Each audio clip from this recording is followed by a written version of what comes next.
It's no secret that Black people and Black culture has had an immense influence on fashion trends since, well, the beginning of time. Black people continue to be underrepresented and not even credited in industries that depend on our creativity, aura, and style. So in this video, I want to illuminate Black culture's influence on fashion by highlighting 7 popular trends that we still see today. It's so important to recognize the inspiration behind each of these trends and give credit where credit is due. Let's get into it. First is Logomania, which if you were around during the early 2000s, you could not escape. Logomania is a trend in which an article of clothing is smothered in a repetitive pattern of a brand's monogrammed logo, which is often associated with being a symbol of wealth and status. The origin of the Logomania print is debatable. Some say it started in 1892 with the Louis Vuitton trunks and suitcases. Some say it was Gucci in the 1960s, but many believe that it was the father of streetwear, Daniel Day, better known as Dapper Dan. In Harlem, New York in the 1980s, he was illegally screen printing designer logos on leather and clothing in ways that these designers had never done before. He was eventually shut down by the police, but by that time, he already had the support of the hip-hop community and had been dressing rappers such as Jay-Z. Now, many designers showcase their logos and prints in very much the same way that Dapper Dan did. And eventually, in 2017, Gucci and Dapper Dan released a highly anticipated collaboration, combining his Harlem flair with Italian craftsmanship. Next up is a trend that basically everyone on this planet has encountered, which is sneaker culture. Now considered to be a staple of streetwear fashion, the invention of sneakers was said to be in 18th century Germany. Sneakers then became a sports shoe in the early 20th century, but it wasn't until the 1980s that the sneaker entered the realm of fashion. Influential Black rappers such as Run DMC and Grandmaster Flash started to rock sneakers as their signature look, which helped to increase their already cool, hip, and trendy image. Black people reinvented the idea of the sneaker, transforming it from just a plain, functional athletic item to a symbol of wealth and status. Today's sneaker culture has only increased, taking a form of its own by branching into different industries and subcultures.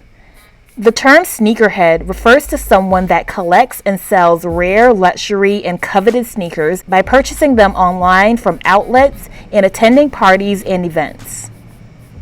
Another term, hype beast, is in regards to people that follow trends of high-end luxury streetwear and brands such as Supreme, Comme des Garçons, Yeezy, and more. Speaking of streetwear, the trend of wearing so-called streetwear such as sneakers and track pantsuits, amongst other items, as everyday clothes originated in the Black community. At first, this trend was snubbed by the bigger design houses such as Tommy Hilfiger and Chanel, and this led to the increase in popularity of Black-owned brands such as Cross Colors, FUBU, and Karl Kani, who opened the doors to this new and fresh genre of style created by the Black community. As soon as these brands increased in popularity, white-owned brands such as Tommy Hilfiger and Ralph Lauren jumped on the bandwagon. Now it's super common to see someone rocking a pair of sneakers with a suit or a full-on tracksuit in a music video, but it's important to remember where it originated from. Nowadays, it's pretty normal to see celebrities modeling for huge clothing companies. It's pretty much the norm, but it wasn't until 1996, while she was just a teenager, Aaliyah became the first R&B act to land such a major endorsement. She set the bar high and created a style that's still very relevant today. Without style icons like Aaliyah, Tommy Hilfiger's women's line would have never expanded. The brand saw its popularity amongst young rappers and other urban artists and fans of hip-hop grow, and this opened the doors to many collaborations to come between urban artists and high-end clothing brands to collaborate. This next trend is now regarded to be a classic fashion essential, and it's one of the largest trends attributed to Black and Latinx communities. Hoop earrings have been around forever, even dating back to the days of the ancient Egyptians and Sumerians. But in the 1960s, gold hoop earrings became an integral part of Black culture during the Black Power movement in America. This also gave rise to the use of pendants and statement pieces that are still very much present in today's jewelry and fashion trends. Worn by icons such as Janet Jackson, gold hoops became a representation of unity and freedom. Andre Leon Talley, former contributing editor for Vogue, attributes the association of hoop earrings to African beauty to women such as Nina Simone and Angela Davis, who wore them as early as the 1960s. Now a common staple in everyone's jewelry collection, gold hoops remain an important trend in the Black community. This next trend is one that's popular amongst many fast fashion brands, and you've surely seen this at your local mall. The lettuce hem is the ruffled hemwork of fabrics made to look like a wave alongside the hem of a garment.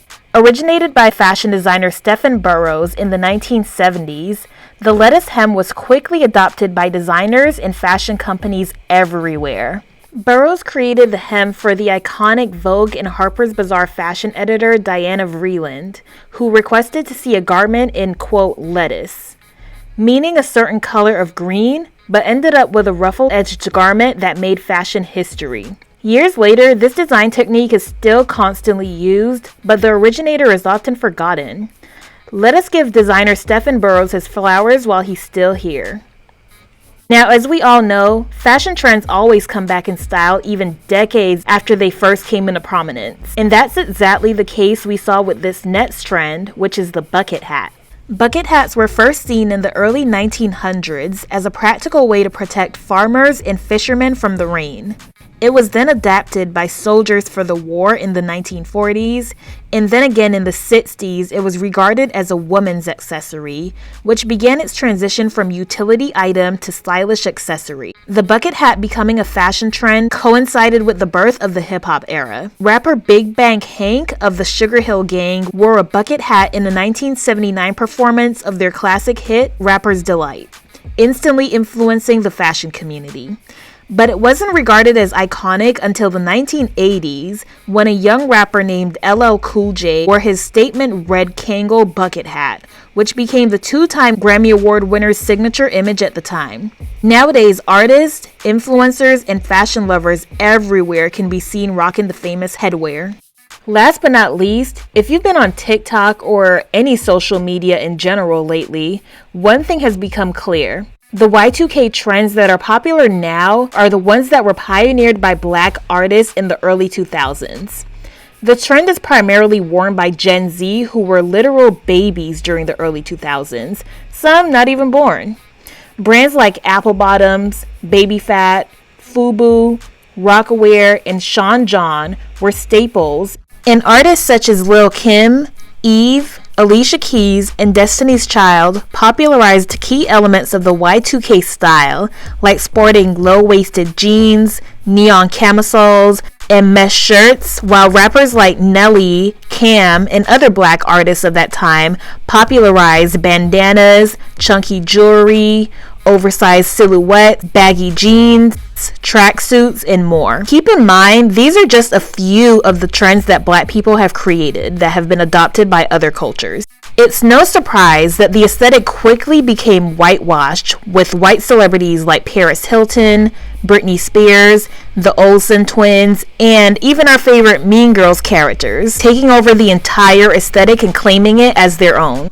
But the pink crop tops, rhinestones, miniskirts, and bejeweled jeans are not an accurate representation of the Y2k era. What makes the situation worse is that when Black girls now in the 2020s take inspiration from the 2000s, they're labeled as ghetto and trashy, but when non-Black people do it, it's aesthetic. There are racist undertones when it comes to the Y2k trend that needs to be addressed, especially when Black people are the main creators of the trend. From the beginning of the Motown sound to the rise of rap and hip-hop culture, Black culture has inspired many of the trends that have become integrated into our wardrobes.